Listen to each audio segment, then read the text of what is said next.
تطلع بيننا في الكواكب كالبدور بل وأشرف منه يا سيدي خير النبي.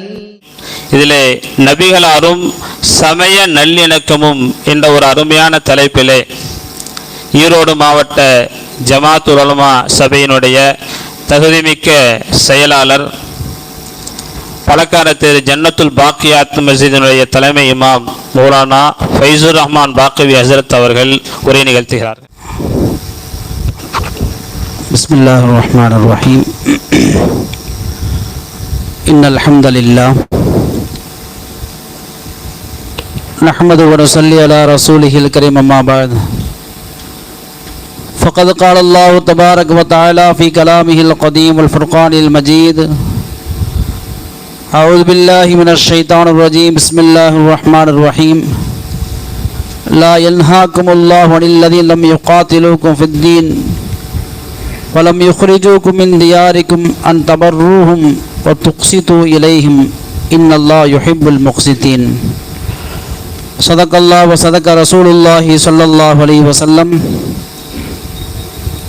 அளவற்ற அருளாளலும் நிகரற்ற அன்பாளனுமாகிய எல்லாமல்ல அல்லாஹ் ஒருவனுக்கு எல்லா புகழும்.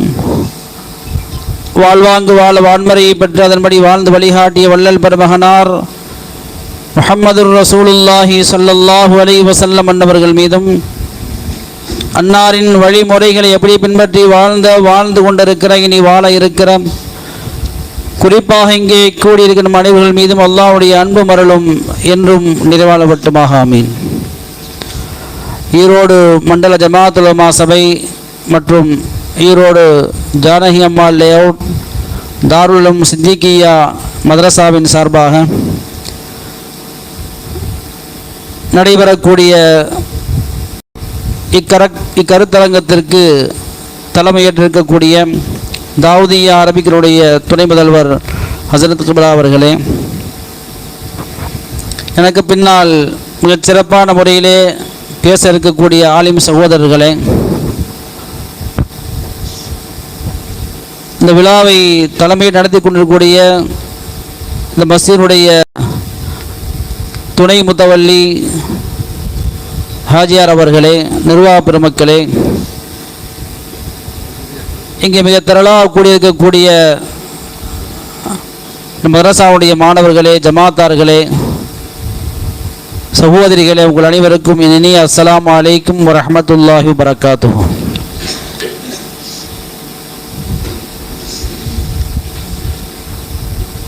நபிகளாரின் வாழ்வியல் பேசப்படக்கூடிய இந்த ரபியுல் அவ்வல் மாதத்தில்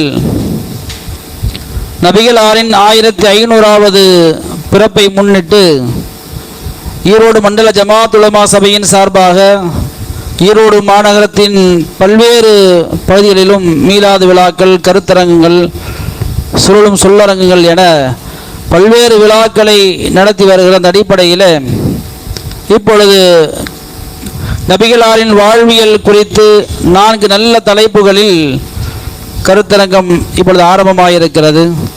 அதில் முதலாவதாக நபிகளாரும் சமய நல்லிணக்கம் என்ற தலைப்பில் இங்கே நான் முன்னால் நிப்பாட்டப்பட்டிருக்கிறேன்.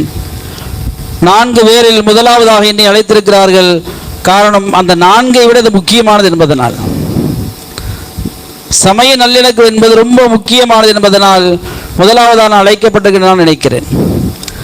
சங்கைக்குரிய பெரியார்கள், அல்லாஹ்வுடையார்களே, நபிகளாரின் வாழ்க்கை ஒரு திறந்த புத்தகம். ஹசரத் ஒரு அற்புதமான தகவல் சொன்னாங்க. திறந்த புத்தகம். வரலாற்று ஆசிரியர்கள் குறிப்பிடுவது போல நபிகளார் வரலாற்றின் வெளிச்சத்தில் பிறந்தார்கள். உலகத்தில் நிறைய தலைவர்கள் வந்தார்கள். அவருடைய வரலாறுகள் எல்லாம் 40 வயசுக்கு பிறகுதான் எழுதுவாங்க. 40 வயசுக்கு முன்னால அது எழுத முடியாது. இன்னைக்கு இருக்கிற தலைவர்கள் வரைக்கும் 40 வயசுக்கு முன்னால் யாருடைய வரலாறையும் எழுத முடியாது. ஆனால் நபிகளாருடைய வரலாறு பிறப்புக்கு முன்னால் இருந்து இருக்கிறது. பிறப்புக்கு முன்னால் இருந்து இறப்புக்கு பின்னால் 1500 ஆண்டுகள் கடந்து நாம் பேசிக்கொண்டிருக்கிறோம், இனியும் பேசிக்கொண்டிருப்போம். அவ்வளவு அற்புதமானது. திறந்த புத்தகம். உலகத்தில் மறுபக்கம் இல்லாத ஒரே மனிதர் நபிகள் நாயகம் ரசூலுல்லாஹி ஸல்லல்லாஹு அலைஹி வஸல்லம். எல்லோருக்கும் இன்னொரு பக்கம் இருக்குது சொல்லுவாங்களா, எனக்கு இன்னொரு பக்கம் இருக்குது. ஆனால் நபிகளாருக்கு மட்டுமே மறுபக்கம் என்பது இல்லை, எல்லாம் ஓப்பன் தான். திறந்த பல்கலைக்கழகம் நபிகள் பெருமான் ஸல்லல்லாஹு அலைஹி வஸல்லம் அவர்கள். எல்லாவற்றுக்கும் நபிகளார் மிகச்சிறந்த வழிகாட்டி, முன்மாதிரி. அதுல சமய நல்லிணக்கத்தில் நபிகளார் எவ்வளவு வழிகாட்டி இருக்கிறார்கள் என்பதை நாம் உணர்ந்து கொள்ள வேண்டும். இன்னைக்கு இந்திய சூழலில் இது ரொம்ப முக்கியமானதும் கூட. ஒரு மாதிரியாக முஸ்லிம்களை அவர்கள் தனிமைப்படுத்த நினைக்கிறார்கள். ஒரு வெறுப்பு பிரச்சாரம் நடைபெற்று கொண்டே இருக்கிறது. இஸ்லாத்திற்கு எதிராக, இஸ்லாமியர்களுக்கு எதிராக ஒரு வெறுப்பு பிரச்சாரம் நடைபெற்று கொண்டே இருக்கிறது. எப்படியா நம்மை தனிமைப்படுத்தி விடலாம் நினைக்கிறார்கள். சமூக ஓட்டத்தில் இருந்து நம்மை தனிமைப்படுத்தி எப்படியா நம்ம இங்கிருந்து கிளப்பிடலாம் நினைக்கிறாங்க. நான் வாசித்த அந்த ஆயத் முஸ்லிம்கள் எல்லோரும் எப்படி நடந்து கொள்ள வேண்டும் என்பதை அற்புதமாக வழிகாட்டுகிறது. நாம் பலரோடு இணைந்து வாழ்ந்து கொண்டிருக்கிறோம், நான் எப்படி வாழணும்? அல்லாஹ் நபிக்கு சொல்கிறான், லா யன்ஹாக்கும் அல்லாஹ் அல்லதீன லம் யுகாத்திலுக்கும் ஃபித்தீன் வலம் யுக்ரிஜூக்கும் மின் தியாரிக்கும். உங்களோடு சண்டை செய்யாதவர்கள், உங்களை இந்த நாட்டை விட்டு வெளியே போ என்று சொல்லாதவர்கள்,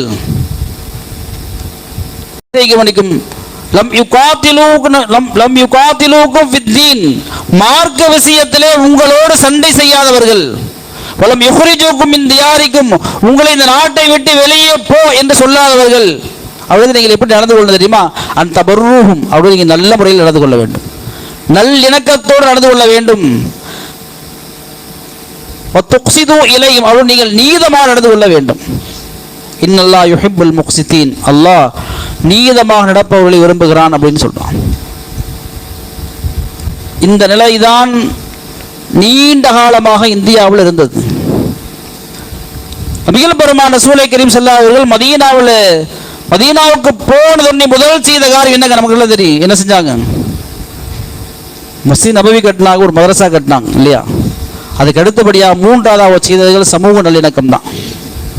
அங்கே இருக்கக்கூடிய யூதர்கள், கிறித்தவர்கள் மற்றும் மற்ற பிரிவினர்களோடு நபிகளார் இணக்கமாய் கொண்டார்கள், ஒப்பந்தம் செய்து கொண்டார்கள்.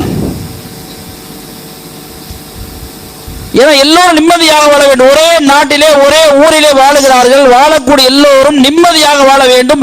யாரும் யாருக்கும் எந்த வகையிலும் தொந்தரவு வந்துடக்கூடாது. உயிருக்கோ உடைமைக்கோ மானத்திற்கோ எந்த விதமான பங்கம் வந்துவிடக்கூடாது என்பதற்காக வேண்டி நபிகளார் மதீனாவில் செய்த மூணாவது வேலை அதுதான். எல்லா குழுக்களோடு பிரிவினர்களோடும் ஒப்பந்தம், நல்லிணக்கம் செய்துக்கிட்டாங்க. எல்லோரும் நல்ல முறையிலே வாழ்ந்தார்கள். இந்தியாவுடைய நிலை எப்படித்தான் இருந்தது? 1990 வரைக்கும் 99% மக்கள் நம்மோடு வாழுகிற கைரக்கும் நான் முஸ்லிம்ஸ், எந்த மதத்தை சார்ந்தவர்களாக இருந்தாலும் அண்ணன் தம்பிகளாக தொப்புள் கொடி உறவுகளாகத்தான் இருந்தார்கள். ஆனால் இன்னைக்கு அது கொஞ்சம் கொஞ்சமாக குறைஞ்சிட்டு வருது. வெறுப்பு உணர்வு, வெறுப்பு பிரச்சாரம். சமீபத்தில் நடந்த அந்த பஹல்காம் தாக்குதல், காஷ்மீர் நடந்த தாக்குதல் குறித்து ஒரு வீடியோ பார்த்துருப்பீங்க நினைக்கிறேன். 2 பிள்ளையை பேசிக்கிற மாதிரி, 2 வயசு பிள்ளையை பேசிக்கிற மாதிரி ஒரு உரையாடல். நம்ம இந்து சகோதரர்கள் சுற்றுலா போன இடத்துல முஸ்லீம்கள் எல்லாம் என்ன செய்தாங்க? பாம் வச்சு கொண்டுட்டாங்க. நாமெல்லாம் என்ன செய்ய, இனிமேல் இந்துக்களுடைய வகுப்புகளுக்கு போகணும், இந்துக்கள் ஒற்றுமையாகணும் அப்படிங்கிற மாதிரி ஒரு வீடியோ பார்த்துருப்பீங்கன்னு நினைக்கிறேன். ஒரு வெறுப்பு பிரச்சாரத்தை, வெறுப்புணர்வை ஏற்படுத்தி கொண்டிருக்கிறார்கள். இந்த சமயத்தில் ஏற்கனவே இந்த 100% அந்த சமூக நல்லிணக்கத்தில் கொஞ்சம் குறைவு ஏற்பட்டிருக்கிறது. நம்ம பார்க்கும் போதே ஒரு மாதிரியை பார்க்குறாங்க. இப்போ ஒரு 10% மக்கள் மாறி வருகிறார்கள். எனவே இந்த சமயத்தில் நல்லிணக்கம் நமக்கு தேவை. எல்லா மக்களோடும் நாம் இணக்கமாக நடந்து கொள்ள வேண்டும். எப்படி நடந்துக்குவது, அதை பற்றி நான் சுருக்கமாக சொல்ல நான் நிறைவு செய்வேன். நபிகள் நாயகம் ரசூலை கரீம் ஸல்லல்லாஹு அலைஹி வஸல்லம் காலத்தில் ஒரு யூதருக்கும் ஒரு முஸ்லிமுக்கும் ஒரு சின்ன வாக்குவாதம். யூதருடைய நபியாக மூசா அலைஹிஸ்ஸலாம் இருக்கிறாங்க. அந்த முஸ்லீம் சஹாபி அவருடைய நபியாக ரசூலுல்லாஹ் இருக்கிறாங்க. 2 பேர் பேசிக்கிட்டாங்க, எந்த நபி சிறந்தவர் அப்படின்னு. யூதர் சொல்றார் மூசா தான் சிறந்தவர் அலைஹிஸ்ஸலாம். இந்த சஹாபி சொல்றாங்க இல்ல ரசூலுல்லாஹ் தான் சிறந்தவங்க. யாருங்க சிறந்தவங்க? யார் சிறந்தவங்க? ஆமா, சய்யிதுல் முர்சலீன், இமாமுல் அன்பியா, எல்லா முர்சலீனுக்கும் தலைவர் அவங்க தான். எல்லா இமாம்களும் எல்லா நபிமாருக்கு இமாம் அவங்க தான். லௌலாக லமா ஹலக்துல் அஃலாக் லௌலாக லமா ஹலக்துல் அப்ஹார், உங்களை படைக்கவில்லை என்றால் கோள்கள் படைக்கப்பட்டிருக்காது, கடல்கள் படைக்கப்பட்டிருக்காது, சுருக்கம் உலகம் படைக்கப்பட்டிருக்காது. முதல் படைப்பு, பிரபஞ்சத்தின் முதல் படைப்பு நபிகள் பெருமான் ஸல்லல்லாஹு அலைஹி வஸல்லம் அவர்கள். அவங்க தான் சிறந்தவங்க, இது எல்லாருக்கும் தெரியும். ஆனால் அந்த யூதன் சொல்றான் எங்க நபி மூசா தான் சிறந்தவர். 2 பேர் வாக்குவாதம் தர்க்கம் ஆயிடுச்சு. இவர் எங்க நபி முகமது தான் சிறந்தவங்கிறாரு, அவங்க சொல்றாங்க அவர் சொல்றாரு மூசா தான் சிறந்தவர். வாக்குவாதம் தர்க்கமாய் கடைசி ரசூலுல்லாஹ் நபி கேட்கலாம். நாங்க யார்கிட்ட கேட்கறாங்க? எந்த நபியை பற்றி தர்க்கம் செய்யணும் அவட்டியே வர்றாங்க, வழக்கு ரசூலுல்லாஹ்ட்டே வருது. வந்து சொன்னாங்க எங்க 2 பேருக்கு பிரச்சனை, என்ன பிரச்சனை? அவர் மூசா சிறந்தவங்கிறாரு, நான் நீங்க தான் சிறந்தவங்க. யார் சிறந்த? நீங்களே சொல்லுங்க. நபிகள் பெருமான் ரசூலை கரீம் ஸல்லல்லாஹு அலைஹி வஸல்லம் சற்றும் யோசிக்கவில்லை, மூசா தான் சிறந்தவர். நான் ஸல்லல்லாஹு அலைஹி வஸல்லம் என்ன சொன்னாங்க? மூசா தான் சிறந்தவர். நான் சொல்லிட்டு சொன்னாங்க நாளை 2வது சூர் ஊதப்பட்டதுக்கு பிறகு கபரிலிருந்து முதல் எழுபவன் நான் எழுந்து பார்ப்பேன், மூசா அல்லாஹ்வுடைய அரசை பிடித்துக் கொண்டிருப்பார். நான் காரணம் சொல்றாங்க, எல்லா மனிதரும் மௌத்தானதுக்கு பிறகு மீண்டும் சூர் ஊதப்பட்டால் எல்லாரும் எந்திரிப்பாங்க. முதல்ல எந்திரிப்பது ரசூலுல்லாஹ் தான் ஸல்லல்லாஹு அலைஹி வஸல்லம். முதல்ல நபி தான் எந்திரிப்பாங்க. நான் எழுந்து நான் பார்க்கிறேன் மூசா அலைஹிஸ்ஸலாம் அல்லாஹ்வுடைய அரசை பிடித்துக் கொண்டிருப்பதை நான் பார்க்கிறேன், எனவே மூசா தான் சிறந்தவர். இது சரியாங்க? நபியே சொல்லிட்டாங்க, அப்புறம் சரிதானே? அதை யோசிக்கிறது என்னதுக்கு? நபி ஏன் அப்படி சொன்னாங்க? சய்யிதுல் முர்சலீன் இல்லையா?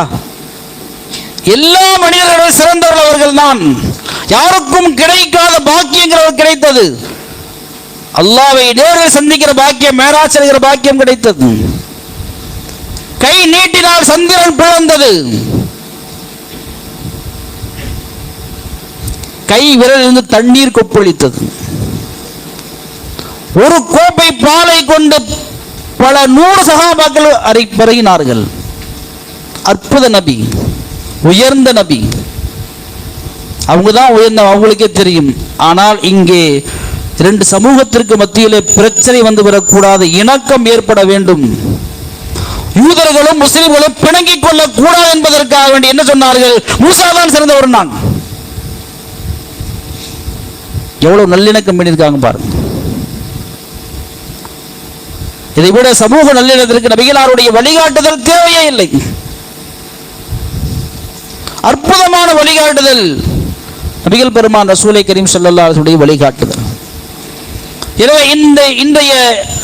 இந்திய சூழலில் நாமும் இது போன்று நல்லிணக்கத்தோடு நடந்து கொள்ள வேண்டும். எப்படி நடந்து கொள்வது? சுருக்கமாக சொன்னால் அண்டை வீட்டுக்காரோடு நல்ல முறையில் நடந்துக்கணும். நம்ம பக்கத்தில் நாம் எல்லா சமூகத்தோடும் சேர்ந்து வாழுகிறோம். இது போன்ற முஸ்லிம் மஹல்லாக்களை தவிர மற்ற இடங்கள்ல பார்த்தா எல்லாம் கலந்து இருக்கிறார்கள். அப்படி கலந்து இருக்கும் போது அண்டை வீட்டாரோடு சிறந்த முறையில் நடந்து கொள்வது யாராக இருந்தாலும் சரி. ஹஜ்ரத் முஜாஹித் ரலியல்லாஹு அவர்கள் சொல்றாங்க, நான் அப்துல்லா இப்னு அம்ர் ரலியல்லாஹு வீட்டுக்கு நான் போயிருந்தேன். ஒரு ஆடு உரிச்சிட்டு இருக்கிறார், ஆடு அறுத்ததை உரிச்சிட்டு இருக்கிறார். அவர் பணியாளர்கிட்ட சொல்றார், இந்த ஆடை உரித்து கறிகள் முதல்ல கூடிய பக்கத்து வீட்டுக்கார்ட்ட கொடு அப்படிங்கிறார். ஒரு தடவை சொன்னார், 2 தடவை சொன்னார், பல தடவை அதை சொல்லிட்டே இருக்கிறார். போன முஜாஹித் ரலியல்லாஹு அவர்களுக்கு சந்தேகம், ஏன் இப்படி சொல்லிட்டே இருக்கிறீங்க? நபிகள் பெருமான் ரசூலை கரீம் ஸல்லல்லாஹு அலைஹி அவர்கள் அவர் எப்பொழுது ஆடு அறுத்தாலும் குர்பானி கொடுத்தாலும் முதல்ல தனது பக்கத்து வீட்டுக்காரர்களுக்கு தான் கொடுப்பாங்க. அவங்க பக்கத்து வீட்டுக்காரர்கள் தான் ரசூலுல்லாஹ் அவசியம் கொடுத்து விடுவார்கள். எனவேதான் நான் மறந்துவிடக் கூடாது என்பதற்காக திரும்ப திரும்ப சொல்லிக் கொண்டே இருக்கிறேன். நபிகள் பெருமான் சொன்னார்கள், ஜிப்ரீல் அலைஹிஸ்ஸலாம் அவர்கள் பக்கத்து வீட்டுக்காரர்களை, அண்டை வீட்டுக்காரர்களை கண்ணியத்தோடு நடந்து கொள்ள வேண்டும் என்று நிறைய வலியுறுத்தினார்கள். எந்த அளவுக்கு என்று சொன்னால், என் சொத்தில் பாதியை கொடுத்தணுமோன்னு சொல்லிடுவாங்கன்னு பயந்துற அளவுக்கு சொன்னாங்க, வலியுறுத்தினாங்க, ஜிப்ரீல் அலைஹிஸ்ஸலாம் சொன்னாங்க. அதனால் நான் பக்கத்து வீட்டு, அண்டை வீட்டுக்காரர் கொடுக்க வேண்டிய உரிமைகளை, கடமைகளை, மரியாதை, கண்ணியத்தை கொடுக்க வேண்டிய அடிப்படையில் தான் நான் முதல்ல அவங்களுக்கு கொடுக்க சொல்றேன். நான் இப்போ நம்மோடு இருக்கக்கூடிய அண்டை வீட்டுக்காரர் யாராக இருந்தாலும் நல்ல முறையில் நடந்து கொள்ள வேண்டும். ஆனால் இன்னைக்கெல்லாம் அண்டை வீட்டுக்காரனாலே எப்படி ஆகி போச்சுங்க, சண்டை வீட்டுக்காராகி போச்சு. அது பெண்கள்லாம் இருக்கிறாங்க, சொல்ல வேண்டியதே இல்லை, சண்டையே தானா நிறைய வந்திருக்கிறாங்க. ஆமாம், ஆண்கள் நாம் கூட வேலைக்கெல்லாம் போயிடறோம், பெண்கள்லாம் பக்கத்து உருண்டு உரிச்சு ஏதாவது முறைச்சிக்கிட்டே இருப்பாங்க, சண்டை போட்டுக்கிட்டே இருப்பாங்க. நம்ம மகளால் அப்படிலாம் இருக்காது. செல்போன் டிவி வந்ததுனால சண்டைக்கு வாய்ப்பு இல்லைங்கிறீங்க, அதுவும் நல்ல கருத்து தான். அது அப்துல்லா பின் முபாரக் பெரிய முஹத்தீஸ், அவங்க வீட்டு பக்கத்தில் ஒரு யூதர் இருந்தார். அப்போ அவர் வீட்டை விற்கிறார். யாருங்க? ஒரு யூதர் வீடை விற்க போறார். மதிப்பை விட ஒரு மடங்கு அதிகமாக சொல்றார். வீட்டுடைய மதிப்பு என்னவோ அதை விட என்ன செய்யறாங்க, ஒரு மதிப்பு ஒரு மடங்கு அதிகமாக சொல்றார். உதாரணமாக நம்ம பாசிட்டு சொல்றதா 1 லட்சம் வச்சுக்கலாமா? அன்னைக்கு தீனார் திரகம் இருந்திருக்கும். சரி, 400 வந்தவங்க தீனார் திரகம் இருக்கும். 1 லட்சம் நம்ம விளங்குறக்கான்னு சொல்லலாம். 1 லட்சம் ரூபா மதிப்புள்ள வீட்டை 2 லட்சம் ரூபாங்கிறார். வீட்டின் மதிப்பு 1 லட்சம், ஆனால் அவர் எவ்வளோ சொல்றாருங்க? 2 லட்சம் சொல்றார். வீட்டை வாங்க வந்தவர் கேட்கிறாரு, இது ரொம்ப அநியாயமா இருக்குன்னாரு. 1 லட்ச ரூபா வீட்டு 2 லட்சம் கேட்குறீங்களே, பாதிக்கு பாதி கூட இருக்குது. அவர் சொன்னார், வீட்டின் மதிப்பு 1 லட்சம் தான். வீட்டுக்கு மதிப்பு 1 லட்சம் தான், ஆனால் என் பக்கத்து வீட்டுக்காரர் அப்துல்லா பின் முபாரக் இருக்கிறத பாருங்க, அவர் நற்குணத்திற்காண்டி 1 லட்சம். ஒரு நல்ல அண்டை வீட்டுக்காரர் கொடுத்துட்டு போறேன் பாருங்க, அதுக்காண்டி 1 லட்சம் எனக்கு சேர்த்து தருவார். நான் இனி போற இடத்துல அந்த மாதிரி அண்டை வீட்டுக்கு அமைவான்னு தெரியல எனக்கு. நல்ல அண்டை வீட்டுக்காரனே 1 லட்சம் கொடுக்கணும். நாங்கள் அந்த அளவுக்கு இணக்கத்தோடு நல்ல முறையில் நடந்து கொண்டார்கள். எனவே நாம் பழகக்கூடிய, நம் அருகில் இருக்கக்கூடிய, நாம் வசிக்கக்கூடிய எல்லோரும் நிலையில் நடந்துக்கணும், அது யாராக இருந்தாலும் சரி. அடுத்து 2வது, சஃபர் பயணங்களில் நாம் பல பேரோடு நாம் பயணம் செய்கிறோம். அப்பொழுதும் நாம் கூட இருக்கவங்களோடு என்ன செய்யணுங்க, பக்கத்தில் வந்து உட்கார்றவங்களோடு நம்ம நல்ல முறையில் நடந்து கொள்ள வேண்டும்.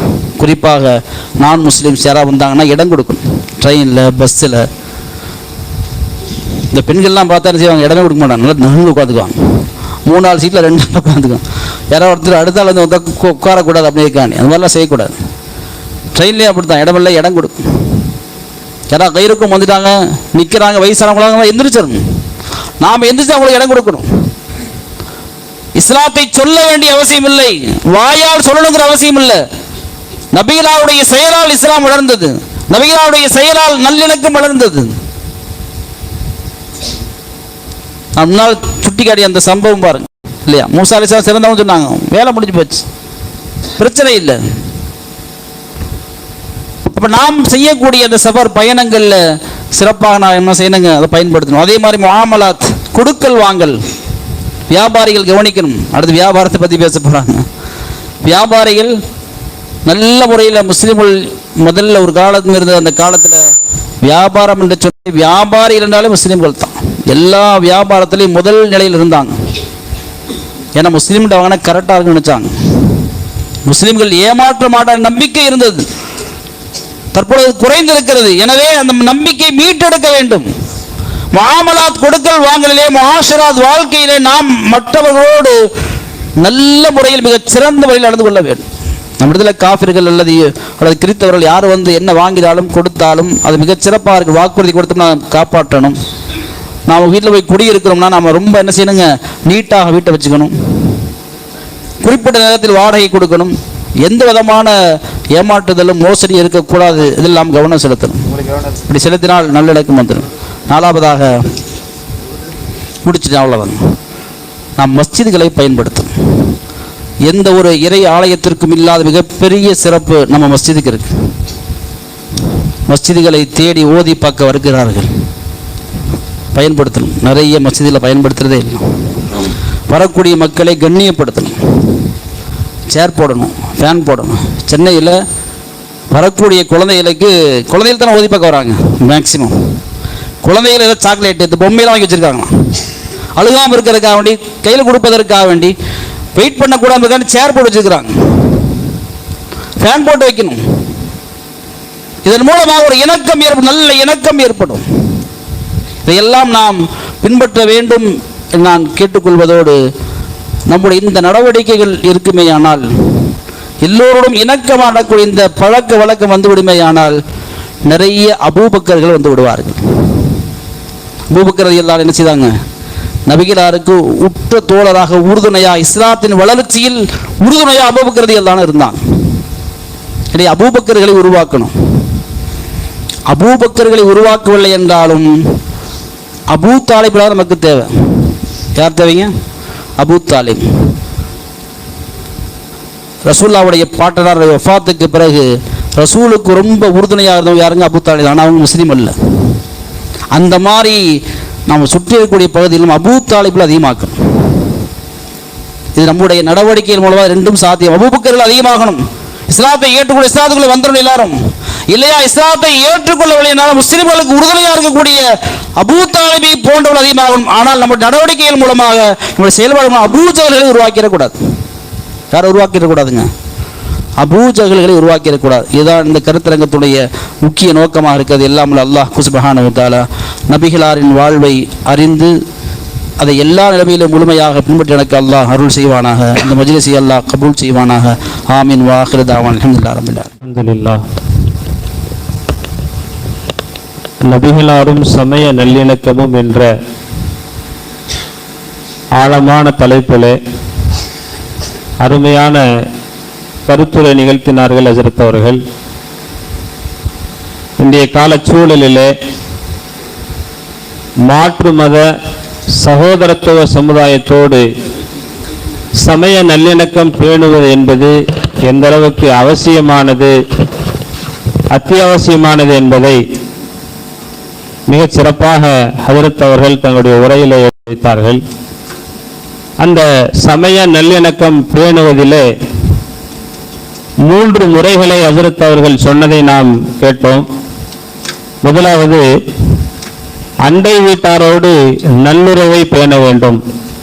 அவர்கள் முஸ்லிம்களாக இருந்தாலும் சரி, முஸ்லிம் அல்லாதவர்களாக இருந்தாலும் சரி, அண்டை வீட்டாரோடு நல்ல நட்பை நமது வீட்டில் இருக்கிற ஆண்களும் சரி பெண்களும் சரி அதை கடைபிடிக்க வேண்டும். அதற்கு அழகான ஒரு உதாரணத்தையும் சொல்லி காட்டினார்கள். யூதன் ஒருவன் தனது வீட்டை 1,00,000 ரூபாய்க்கும் அருகில் இருக்கிற அண்டை வீட்டுக்காரர் அப்துல்லா இப்னு முபாரக் ரஹிமஹுல்லா அவர்கள் இருந்த காரணத்தினாலே அந்த அண்டை வீட்டினுடைய மதிப்பு உயர்ந்து விட்டது. எனவே அதற்கு 1,00,000 சேர்த்து 2,00,000 ரூபாய் தன்னுடைய வீட்டை விலை பேசியதாக ஒரு அழகான வரலாற்று செய்தி அவர்கள் குறிப்பிட்டார்கள். அதே போல எனக்கு ஒரு படித்த செய்தி நினைவுக்கு வருகிறது. இன்னொரு தலை சிறந்த முஹத்திஸ் அவர்களுக்கு ஒரு பொருளாதார பிரச்சனை ஏற்படுகிறது. அந்த பிரச்சனையை தீர்ப்பதற்காக வேண்டி தன்னுடைய வீட்டை விற்க வேண்டிய அளவுக்கு அவர்கள் சென்று விடுகின்றார்கள். அந்த வீட்டை விற்பதற்காக வேண்டி அவர்கள் விலை பேசிக் கொண்டிருக்கிறார்கள். பலரும் வந்து அந்த வீட்டை பார்த்து விட்டு போகிறார்கள். இதையெல்லாம் பக்கத்திலே இருக்கிற அண்டை வீட்டு மக்கள் கவனித்துக் கொண்டே இருந்தார்கள். ஒரு நாள் அவர்கள் எல்லாம் அந்த முஹத்திஸ் அவர்களுடைய வீட்டுக்கு வந்து, என்ன பலரும் வந்து உங்கள் வீட்டை பார்வையிட்டு செல்கிறார்கள், என்ன விஷயம் என்று கேட்டபோது அவர்கள் சொன்னார்கள், எனக்கு ஒரு பொருளாதார பிரச்சனை, எனவே அதை தீர்ப்பதற்காக வேண்டி நான் வீட்டை விற்பதற்கு முடிவு செய்து விட்டேன். இவ்வளவு பெரிய வீடு எனக்கு தேவையில்லை, எனவே அதை விட்டுவிட்டு ஒரு சின்ன வீட்டிலே நான் வாடகைக்கு குடியிருந்து விட்டு மீதியுள்ள பணத்திலே நான் அந்த தேவைகளை பூர்த்தி செய்ய நான் விரும்புகிறேன் என்று சொன்னபோது பக்கத்திலே இருந்த வீட்டுக்கு எல்லாம் சேர்ந்து சொன்னார்களாம், நீங்கள் எந்த விலைக்கு வேணுமானாலும் இந்த வீட்டை நீங்கள் விலை பேசுங்கள், அந்த விலையை நாங்கள் எல்லாம் சேர்ந்து உங்களுக்கு கொடுத்து விடுகின்றோம், தயவு செய்து இந்த வீட்டை நீங்கள் விற்க வேண்டாம், இந்த வீட்டிலே நீங்கள் தான் இருக்க வேண்டும், உங்களை விட சிறந்த ஒரு அண்டை வீட்டுக்காரர் எங்களுக்கு கிடைக்க மாட்டார்கள் என்று சொன்னதாக ஒரு வரலாற்று செய்தியை பக்கி உஸ்மானி அவர்கள் தங்களுடைய இஸ்ராய குத்துபாத்திலே பதிவு செய்திருக்கிறார்கள். அதே போல பயணத்திலேயும் பக்கத்திலே இருப்பவர்களோடு நல்ல முறையிலே நேசபாவத்தோடு நடக்க, முக்கியமாக கொடுக்கல் வாங்கலிலே உண்மையோடும் நேர்மையோடும் பேணுதலோடும் நடக்க வேண்டும். அப்படி நடந்ததன் காரணமாகத்தான் முஸ்லிம்களுடைய நற்குணங்களை பார்த்து பல்வேறு மக்கள் இஸ்லாத்துக்கு வந்தார்கள். அவர்கள் இஸ்லாத்தை தழுவுவதற்கு இஸ்லாமியர்களுடைய நற்குணங்கள் தான் ஒரு காலத்திலே காரணமாக இருந்தன.